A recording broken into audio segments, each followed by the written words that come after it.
balls and a strike to count on Taylor. Reyes fires, swinging a drive, deep left field. It's his way back. Walk the ball. Chris Taylor.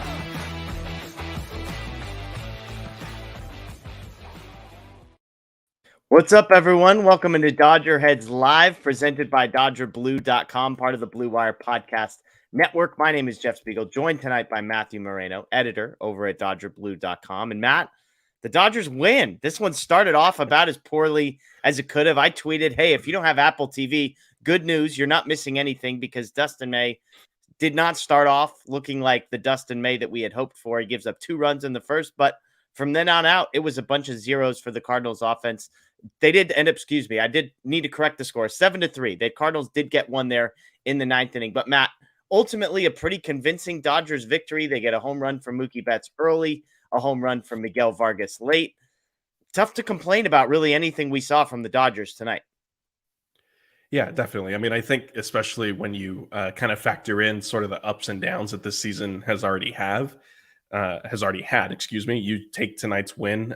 There certainly were some players to be a little bit more concerned about than others, and I know we'll dive into that. But at the end of the day, it's the first game after a kind of a longer road trip is always a little bit tricky, and I think that's how the first inning sort of started. But then, like you said, the Dodgers kind of answered back right away, and then for the most part dominated the scoring the rest of the way. Yeah, as I said, I mean, this was an Apple TV game, so we appreciate all those joining us on YouTube, on Facebook, even though I know for many folks, they don't have Apple TV. They may not have access to get it. Again, thank you for those listening to the podcast or watching on YouTube after the fact, but it's always fun to be here live. But let's get into how this one played out. As I said, Dodgers fall behind 2-0 in the top of the first. The first run scores on a Dustin May wild pitch. The second run scores on a sacrifice fly. But the Dodgers come right back. Mookie Betts leading off for the Dodgers, 391-foot home run straight down the left field line to get them on the board. And then later on, just Jason Hayward, a guy who has had some terrible batted ball luck thus far this season, had incredible batted ball luck tonight. He gets a single that scores Will Smith. And yet, as I say that, both teams would tell you they wish they had gotten more in the first inning. James Outman struck out with runners on first and third and 1 out. We'll get to Outman and some struggles that he has had the last few games, but 2-2 after one. And then the Dodgers kept adding on. Max Muncy RBI double in the third, followed up by a Jason Hayward RBI double to make it 4-2. James Outman, who has struggled, as we said, he takes a hit by pitch, just an elite hit by pitch right there, Matt. He's in an 0-2 count. The bases are loaded, breaking ball coming at his legs. He doesn't flinch, takes it right off the toe, scores a run. Dodgers go up 5-2 on that one. Miguel Vargas adds a home run, his first of the year, in the 7th to make it a 7-2 game, giving the Dodgers some leeway to let Alex Vesia pitch the 9th. He ends up giving up a run, but does get the final out there for the Dodgers. That's how that one plays out.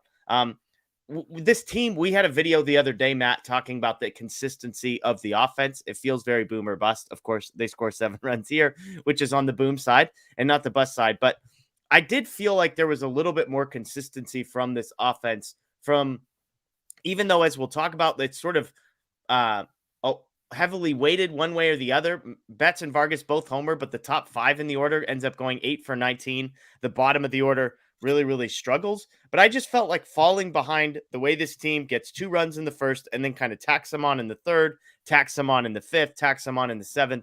It felt like the type of grinded out Dodgers offensive performance that has, I would say, sort of been the trademark of this team over the last 5 or 6 years. Yeah, it was definitely a better showing than what we've seen of late, and obviously adding Max Muncy and Will Smith to your lineup will do that when you can, maybe drop Hayward down a little bit. And like you mentioned, Outman, he's going through a slump right now, but he'd been hitting well, and so once he sort of evens out, then you'll expect a little bit more production from the bottom half of the lineup. But really, I think this is kind of just what the team is sort of going to be for now. Like, until, maybe Hayward really gets on track and like some of his, batted ball luck starts to come around. If Outman, like I said, breaks out of his slump, maybe Miguel Vargas gets going. The home run was good to see, like you said, his first of the year. But, the pieces aren't necessarily going to change, at least not right now, and not until we get closer to the trade deadline potentially. And so it is good to see, Mookie and Freeman at least kind of carrying the weight, because they're probably going to have to. Yeah, and you mentioned there, hey, the pieces aren't going to change. It is worth noting that the pieces did change today. Will Smith returns from concussion after a couple of weeks off. Max Muncy back from the paternity list. So the reason I highlight the top five in the order, Mookie Betts goes 1-for-5, leadoff home run. Freddie Freeman 3-for-5. Will Smith 1-for-5 with a pair of runs scored. Max Muncy 1-for-2 with 2 walks. Jason Hayward 2-for-2 with a pair of RBIs, is because Betts, Freeman, Smith, and Muncy, those 4 guys scored 4 runs tonight. They reached base a bunch of times, obviously add Hayward in there. And all of a sudden the lineup lengthens a little bit. You get Muncy back, you get Smith back, and now all of a sudden James Outman is batting 6th, Miguel Vargas is batting 7th, and you start to feel pretty good. Yes, you've still got Peralta down there hitting 177, Chris Taylor pinch hitting for him, hitting 155. Your guy, Austin Barnes, up to 073 in the batting average department. Did get a walk today, though, raising that OBP to 152. So kudos to him. But that was a big addition back for the Dodgers tonight to get, basically their 3rd and 4th best hitter unequivocally back into the lineup. It stretches it out just a little bit. And tonight felt like a game where that was noticeable. Yeah, definitely. And, even as much as it's great to have Muncy and Will Smith back, they are now without JD Martinez, who went on the IL today because of some back issues. They backdated it the past to April 25th, so he's eligible to come back for the Padres series next week. And so hopefully he can make a quick return. And then, like you said, it just further lengthens out the lineup. And then at that point, if the Dodgers can maybe, get some continuity with that group and maybe get everybody kind of clicking or multiple people clicking at the same time, it might help just the feeling of the lineup, right? It doesn't feel, oh man, this is so top heavy or it's so inconsistent. But we're still, at least a week from that. I mean, and look, if you put this lineup together the way that you possibly could, if Mookie Betts stays at shortstop, you go Freeman, you go Smith as your catcher, Muncy at 3rd, and then all of a sudden you go, Jason Hayward maybe is one of your outfielders, James Outman is one of your outfielders, Vargas at 2nd base, JD Martinez at designated hitter, and then all of a sudden that last spot is Trace Thompson or Chris Taylor. You could sort of shift it around. So now all of a sudden we're down to one spot in the lineup that you don't really love. And honestly, you like it a lot better than the Austin Barnes spot or the Chris Taylor spot. Maybe that's a Miguel Rojas spot and Mookie Betts goes back to the outfield and you just say, hey, we'll take the 0 offensively in the 9 hole. But it is weird to think about that as quickly as things can change. If JD Martinez, when he comes back, you could possibly be looking at a lineup that you feel pretty good about 6 of those guys. If Vargas turns it around, if Jason Hayward can turn some of that into, hard hit balls into some base hits, then all of a sudden you're looking at a lineup that goes 7 or 8 deep. And, I'm not saying you can count on all 8 of those guys, as we'll talk about with Outman here in a second. There have been some struggles, but that feels a lot better than like 2 weeks ago when you're looking at the bottom of the lineup and it's Rojas, Taylor, Peralta, and Barnes all in the lineup together. Yeah, and I think what's going to be interesting is how they handle the situation at shortstop.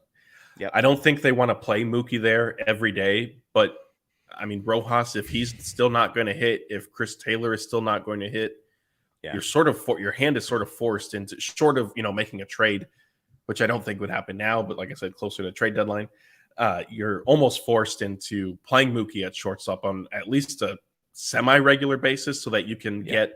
Maybe David Peralta turns his season around. Like you said, maybe Jason Hayward starts to find more luck or more success on a consistent basis. And so that'll be kind of the interesting, what I'm going to be watching probably the most closely, I guess, if you will.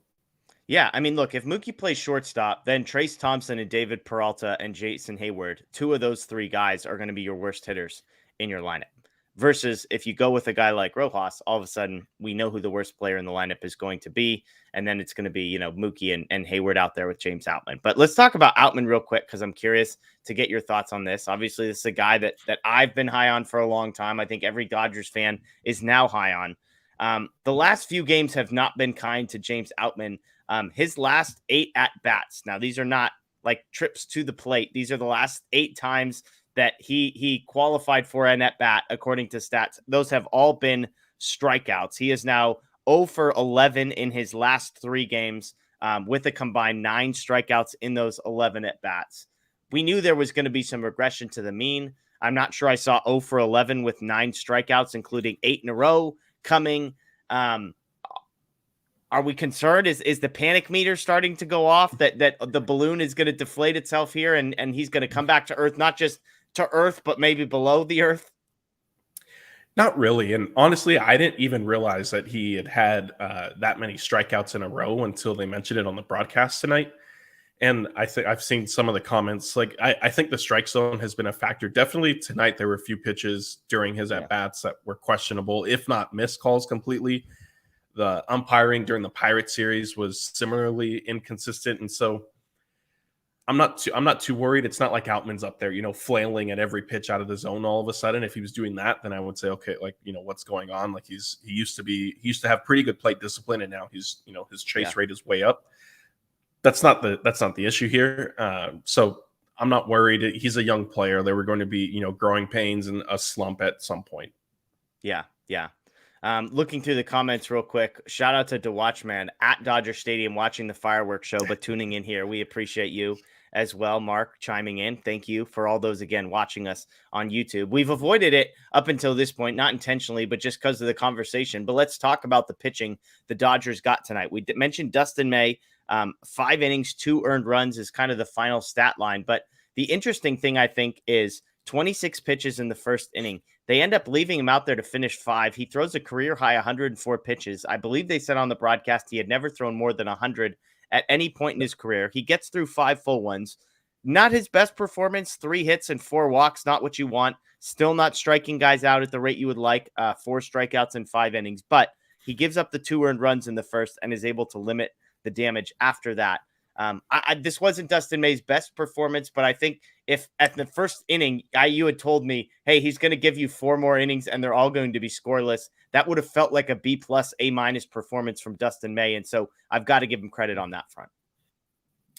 Yeah, I agree with you. My takeaway tonight is May sort of settling in after that first inning and honestly, I even tweeted from the website at the time, only giving up 2 runs in that first inning sort of felt like a win because it was teetering. Like it could have gone south, a lot more south very quickly.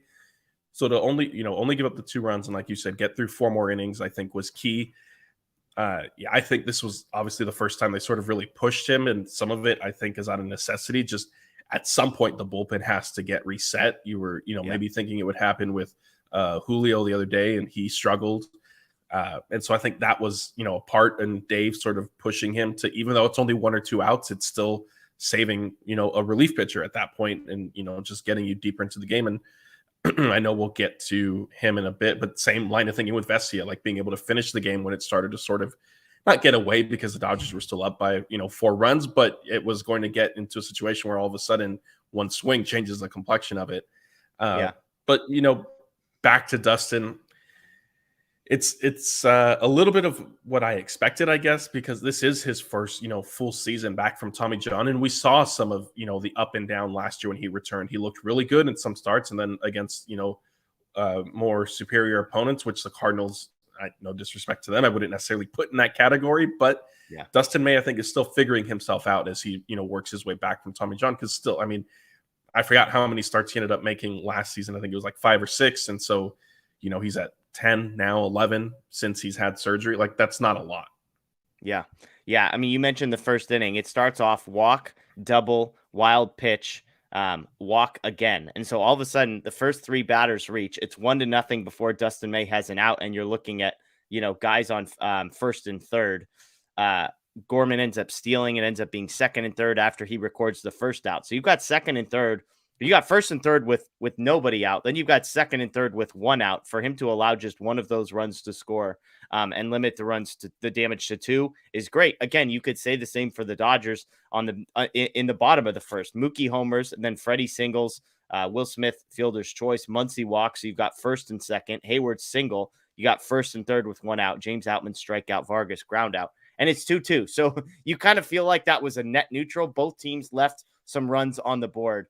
But as we've said, Dustin May ends up settling down. I mentioned walk, double, walk there. The rest of the game, he gives up 2 hits and 2 walks in the last 4 innings. So pretty good stuff from Dustin May. The rest of the bullpen was mostly good, I would say, except for Alex Vesia, who has continued to struggle. Caleb Ferguson looked great. 11 pitches for a perfect inning and a strikeout for him.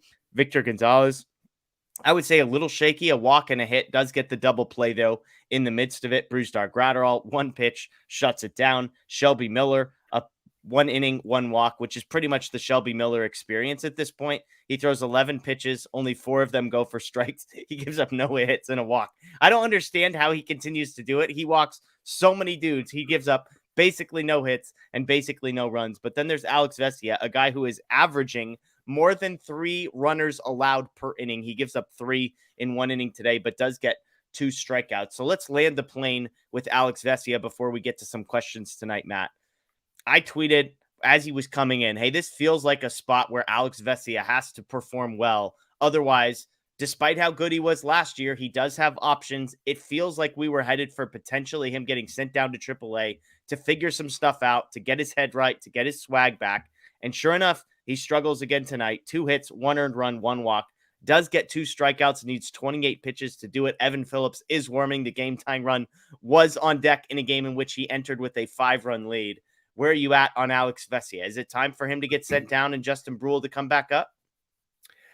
I think Vesia would probably benefit from some time at OKC just to, get away from the pressure of a major league game. And if there is something he needs to work on, do it down at the AAA level. But I don't know if the Dodgers will do it if Brule is the candidate to come up.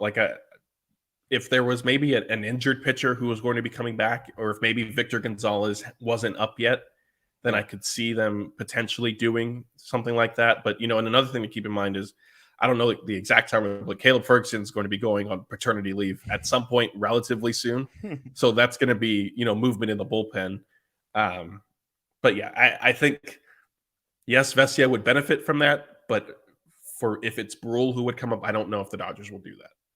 Yeah, I'd love to hear some folks in the chat. I mean, knowing most Dodgers fans, I'm guessing there's a little bit of disillusionment with Vesia. I know there are some people that were even skeptical last year as he was pitching as well as he was, that it didn't feel convincing. And I've said, look, the stuff, if the number on the radar gun was 100, you'd feel a lot better about Vesia. For some reason, he doesn't need a 100-mile-an-hour fastball to miss bats. At least last season he didn't. But tonight, it just feels inconsistent. It feels like he's not locating well, and it's coming back to bite him. Some of the comments in the chat, I'm not sure we can throw up here on the page, but there's not a lot of support for Alex Vesia. Let's put it that way, Matt. So again, as we wrap up sort of this game, and you can start throwing some questions in the chat if you've got them, just put big, all bold questions at the beginning. That'll help us find those there. But the Dodgers win 7-3. We know this, the Dodgers moved to 14-13, so they stay above that 500 mark, not wanting to dip below it, which hopefully they won't do for the rest of the season. But 14-13 on the season, they remain 1 game back of the Diamondbacks, 1 game up on the Padres, who are 1 game up on the Giants, who are a bunch of games up, on the San Francisco Giants. So big win for the Dodgers as they prepare for more games against the Cardinals. I thought it was interesting. I rarely pay attention to where other teams are at. The broadcast mentioned tonight that the Cardinals are in the midst of a long West Coast road trip. So normally I'm like, geez, Louise, Dodgers playing the Pirates at the end of this road trip. Dodgers getting a little bit of good luck in getting the Cardinals at the end of a long road trip for them. But Kershaw on the mound against Jordan Montgomery tomorrow, and then Syndergaard versus Jake Woodford, closing this one out before the Phillies come to town on Monday. Michael wants to know, who can we trade for who is a lefty killer? It's a great question. Do the Dodgers need a lefty killer, Matt? Do they need somebody that can mash left-handed pitching? Well, I guess I interpreted this as maybe a left-handed relief specialist. Oh, okay. So maybe you're thinking this is a left-handed pitcher. Yeah. Is he asking, Michael, can you comment really quick to clarify that? Clarify if you're looking for a lefty pitcher or a somebody who hits lefties well for the Dodgers offensively. He says a bat. A bat is who he's looking for. And it's interesting because they do have a bunch of left. That David Peralta is supposed to be the guy, right? Hayward's a lefty. Outman's a lefty. Trace Thompson has reverse splits, although the Dodgers refuse to acknowledge it. They just those are the guys that you expect to be able to hit left-handed pitchers, and they just haven't been able to come through for the Dodgers at any point this season. Yeah, I mean, I think maybe they're counting on JD Martinez to be that person as well. Chris Taylor, I guess, another guy that they would have hoped would be a lefty killer. Definitely. So I know, like, if I mean, the most likely trade, well, not the most likely, but obviously one, speculative trade that is often thrown out is at shortstop. So Tim Anderson, I'm not too familiar with his splits, but he is a right-handed hitter, so maybe he could potentially be the answer to that. Let me see. It's tough to say right now because the trade market, I mean, it really doesn't materialize until teams kind of start to fall out of it, and even that's a little bit convoluted now because of the expanded postseason. Yeah. Tim Anderson, for his career, a 330 hitter against left-handed pitching. So there you go. 273 against right-handed pitching. He hits them both well.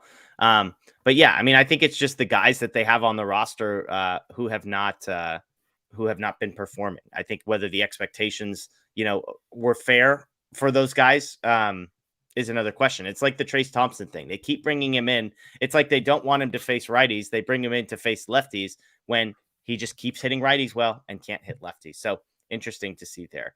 Mark L wants to know, do you see Hayward and or Peralta and or Trace sticking around if they stay under 200? If not, what are the options? I think Peralta, he's going to be here. They're paying him $6.5 million, and so he would be the hardest one to bite the bullet on, I think, and probably the guy that would get the longest leash. I've said all along that I think Trace Thompson is ripe to be DFA'd at some point. Then he hit 3 home runs, and I had to back off that one a little bit. Since then, it looks a little more promising, especially if they're not going to let him hit against righties, who he's better than. Jason Hayward, I actually think Hayward is hitting the ball well, made a nice play out in right field defensively as well. So I would have Trace as the most likely to not stick around here, Matt. And then I would put Hayward second and Peralta third. I think Peralta is the safest of these three if they all were to continue struggling. So I'm not saying I think Peralta is the best of the three. I just think Trace is the one they would be most quick to DFA. I think Peralta would be the slowest to DFA. If I had to pick one guy to bet on, I think I'd actually bet on Hayward to be the most successful of this group. So give me those two answers. Who do you think they would be most comfortable DFAing and least comfortable DFAing first? Yeah, so most comfortable, I agree with you, would be Trace. And least comfortable, I think it's Peralta just because of the contract that they signed into. Hayward is on a minor league deal, but I think he's shown enough, at least in his batted ball profile, and it can't be overlooked that he's a good friend of Freddie Freeman's, who's obviously a pretty important piece to the Dodgers. So I think those things work in his favor. Yeah, and then who would you have the most confidence in at some point figuring it out? Would you bet on Hayward, Peralta, or Trace Thompson? I'm gonna go Peralta just because I think his recent career is a little bit more encouraging than what Hayward has shown. Hayward showed with the Cubs. I know Hayward is hitting the ball hard right now, and you would think that he's going to get rewarded for that, but. And I apologize to the people watching. I remember, being told that Josh Reddick was hitting the ball hard over and over and over again, and those results never came. So sometimes that does happen. So I'll go with Peralta. Yeah. Okay. And to clarify something I said earlier, people are pointing out, yes, Peralta is not a lefty hitter. He is a right. He hits lefty. He's better against righties. Chris Taylor was the guy in that platoon that was supposed to hit lefties. So I messed that up earlier. So thank you to the folks in the chat for commenting on that. A lot of questions. Craig wants to know, whose fault is it the Dodgers can't stop base runners? I mean, Cardinals kept stealing today.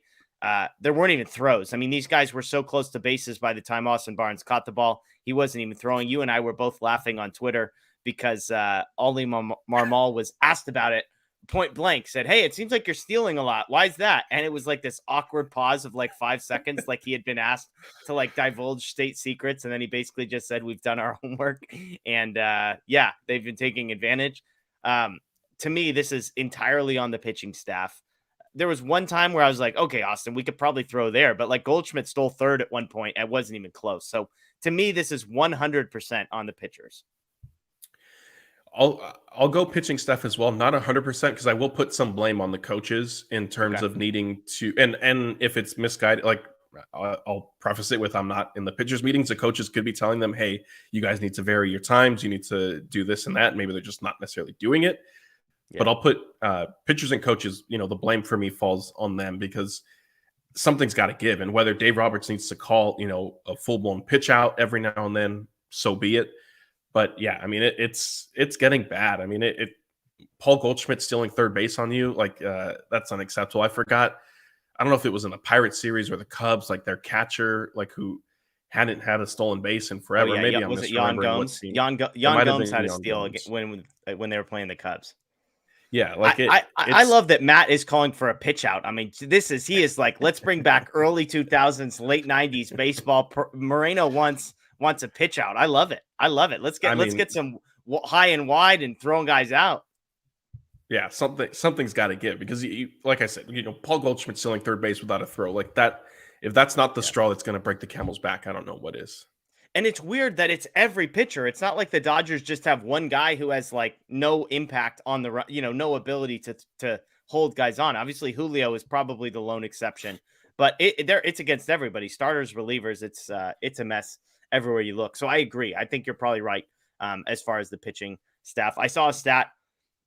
I believe it was StatCast or Baseball Savant had a stat that was kind of like a catcher's caught stealing above average, basically. So it was sort of like, how does the catching position do relative to other people? And the Dodgers were 0, which people would be surprised. Like, what do you mean? They're not catching anybody. And the point was, yes, by the time the catchers are receiving the ball for the Dodgers, they are basically at expectation level. They are throwing nobody out, but that is because that are the odds that their pitchers are giving them. Dong wants to know a question about my chat. Who is the Laker duo on this NBA Jam shirt, Jeff? How about Magic and Kobe? Game over. You're going to be disappointed. It's two guys who are no longer on the team, but are both still technically in the league. This is my Lonzo and Kuzma shirt. So we're a little bit of a sort of a throwback, I guess, but huge win for the Lakers beating Memphis. Shout out to Lakers Nation, our sister site. Having a good night over there. A good night all the way around in Los Angeles. Some people chatting about this, Matt, so I'll ask you, do you want to play the Kings or the Warriors, as those two are now facing off in a Game 7 coming up? Do you want the young guns that are probably the favorites having a better regular season, or do you want Steph Curry and a washed Draymond Green and play with the old guys? I think the Kings, even though they are inexperienced, they've shown me, they've proven me wrong so far in the playoffs. They've played a lot better than I thought they would. So I think they would be a tougher matchup for the Lakers just because of their youth and athleticism. And I think LeBron and Curry playing each other in the playoffs again would be fun. Yeah. So wait, so you saying you want Golden State? Yeah. Okay.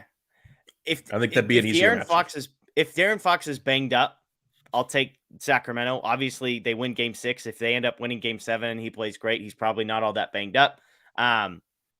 But yeah, I mean, I just can't in good conscience say, yeah, give me Steph Curry in a playoff series. Klay Thompson's lighting it up. I mean, I know that Anthony Davis would probably eat against both of these teams. Maybe the Kings a little bit more. Neither team really has anybody that can mess with LeBron unless you think Draymond Green can, which I don't. So I just give me the Kings just because asking for Steph Curry terrifies me a little bit. TQT question: Johnny DeLuca, University of Oregon alumni, is on the 40-man roster and crushing it with a 140 weighted runs created plus right now. When does he become our lefty masher? Not in 2023 would be my answer. I can't imagine a world where Johnny DeLuca is up on the active roster at any point this season, right, Matt? I mean, I know he had a decent spring. He was kind of around the team, maybe more than expected. He was added to the 40-man roster. I just think I don't think he's not on it. I thought he got added to the 40-man roster and protected this year. Was I off on that one? I don't see him on here right now under the catchers section because I thought that seemed a little odd. Oh, he's the outfielder. He's the outfielder. You're thinking of Hunter Vidusha. Oh, that's right. Okay, never mind. I stand corrected. DeLuca's the outfielder. That's right. I don't know. That's right. Yeah. Sorry, Matt's grinding through a cold over there tonight. Someone said earlier we need to get this guy some lemon tea. He's doing his best over there. All right, but I mean, I think Michael Busch gets a run out there in the outfield. I don't think they'll DFA any of those guys if it's to bring up Johnny DeLuca. So unless like 4 dudes get hurt out of that group, I just don't see DeLuca getting a chance as good as he might be doing. Yeah, I mean that's tough. I agree with you that may be a year too early, and maybe if it was still the old roster rules where they expand to 40 in September, he might be somebody that they give a look to at that point. But short of that, short of a bunch of crazy injuries mounting up, then I don't see it happening either. Yeah, Roy, this isn't a question. He said play Smith at catcher, Muncy at DH, Bush at third base, sit Barnes. He sucks right now. Will Smith was not cleared to play catcher yet. He was cleared to DH and take some swings. I believe, Matt, the expectation is that he'll be available to play catcher for Saturday's game. Yeah, that's what I think is the plan. And I mean, honestly, he came back kind of a day. Well, I guess it depends how you look at it. From the very beginning, they thought he would be back once his 7 days were up on the IL. That didn't end up happening. But then after he was ruled out for the road trip, it was looking like Saturday was going to be the day that Will Smith would be back. But with JD Martinez's injury, his back injury, and already missing the last 3 games, they didn't want to waste a day, because when you IL somebody, the most you can make it retroactive is the 3 days. So they took full advantage of that. Brought Will Smith back, but yes, eased him into it as the DH, but I believe he should be catching on Saturday. Alleluia wants to know, were you thinking of Paul LaDuca there instead of Johnny DeLuca? No, yeah, honestly, I don't know what I was thinking, other than I think everybody has been, I'm reading the comments about Austin Barnes, and so I was thinking, okay, people are talking about a catcher, bring him up, because I remember, when Will Smith was going to go on the IL, there were some calls for Hunter Fiducia, but he would have to get added to the 40-man, and then they'd need to take him off. So, yeah, my apologies there. Mark L wants to know, are the Raiders going to trade Hunter Renfroe? Their last pick says they might. I don't bring up the Raiders' last pick, all right? If you follow me on Twitter, you know how I feel. The Raiders make 2 great picks, Matt. I don't know what to do with myself, because the Raiders never make any good picks. They nail their first-round pick. They nail their second-round pick, and then they have 2 picks in the third, and they were both massive, massive reaches just by everybody's account. So there you have it. Felipe, real quick, he doesn't like Apple TV. I don't blame him for not liking the fact that it's harder to watch. I'm curious what you thought, Matt. We can end on this note. I'm curious what you thought about the broadcast. Obviously, they've got sort of more of a traditional broadcast crew in there. Our guy, Dontrell Willis, was in the booth. The graphics, the quality, all that kind of stuff was always sort of top notch. So I'm curious, were you a fan of what we got to see tonight, given the context of it's never going to be as good as kind of what we're used to? I thought it was fine, and I was relatively indifferent, which I think is a win for Apple TV, because I don't think they're going to necessarily win over fans with their broadcast, because everybody's so accustomed to, kind of what their team announcers are. It was a nice touch to have Dontrell Willis in the booth. I think, and the question to Marmol about, hey, do you have something on the Dodgers in terms of stealing? I thought that was kind of a funny, awkward moment, because it's well, I mean, we've seen the stats. We've watched 5 minutes of one game this season, right? And the local broadcast is not asking you that question. It's a bunch of softballs, and Kirsten Watson is just asking how was your day today and what did you have for lunch? She's not asking about nuts and bolts of strategy. So that was interesting, at least. Yeah, but I think it was fine. It was a step forward from some of the clunky broadcasts I think we had last year. I think reducing it to 2 people in the booth helps Apple TV. And like I said, making sure that the analyst is somebody who is kind of connected to the team is a plus. At least one of the teams. And I think Dontrell is just part of their Apple TV crew, so I don't think it was unique for the Dodgers game, but obviously it was nice for us because he's a guy who is clearly familiar with the team. And so when a guy like Victor Gonzalez comes in, Dontrell Willis actually knows a little bit of the backstory of Victor Gonzalez the last few years, that kind of thing. So, yeah, I mean, look, the stats always crack me up. Austin Barnes, at one point, he walks up to the plate. They say 31% chance of reaching base. I'm like, they haven't watched any Austin Barnes. The statistics don't know, Matt, that the 310 on base percentage is double what Austin Barnes ended up with after he walked. And so I almost tweeted negatively about that, Matt, but sure enough, that was the at-bat that he walked. And so Apple TV, maybe they were onto something. Maybe they knew pitcher matchup, time of game, big moment. Maybe they knew that Austin Barnes was due. Yeah, I think putting it at 31% is a little low, if we're being honest. It should be 35 or so for the World Series champion Austin Barnes. I think it was a 3-0 count, and it said 77%, and I'm like, it should actually never be 77% with Austin Barnes. It actually just there should be a cap of 50%, and it just never goes above it. Doesn't matter the count; he's never more than a 50% chance to reach base. But we'll end on a positive note. The Dodgers win 7-3 over the Cardinals. Again, Clayton Kershaw on the mound for the Dodgers tomorrow. We appreciate everybody joining us. I know we were doing live watch-alongs on Tuesdays and Fridays. We've kind of gotten weird games the last week and a half. They were on the East Coast road trip. So we had like a day game last Friday, a day game on Tuesday. And then tonight we were like, oh, perfect. 7:10. We're back. Boom. Apple TV, not supported by playback. But please plan on joining us Tuesdays and Fridays. The next few weeks, we've got normally scheduled games. So playback.tv/DodgerBlue1958 every Tuesday and every Friday. We've got a watch party there. And then I will be here doing a live post-game show with a rotating cast of folks. Scott Gearman usually joins me on Tuesdays. AJ Gonzalez has been joining me on Fridays. Matt, Blake, some others, Daniel Starkin, whenever the Lakers season ends, will be hopping in as well. So please plan on joining us for that.